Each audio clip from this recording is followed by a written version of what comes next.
Jessica Morden.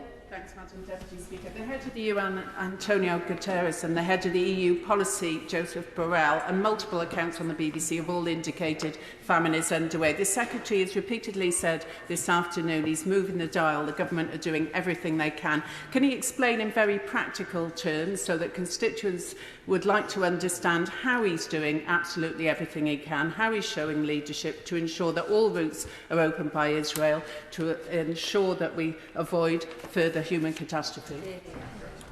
Well, I've set out for the House the work that we are doing both in respect of the maritime corridor, in respect of supporting food and medical supplies being delivered from the air.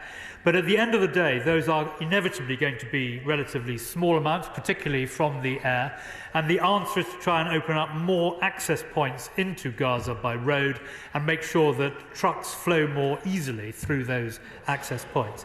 And the British government has been doing everything it possibly can with our allies to ensure that we take that agenda forward, and we will continue to do so. I set out a number of tons of aid which arrived in Gaza on the 13th of March.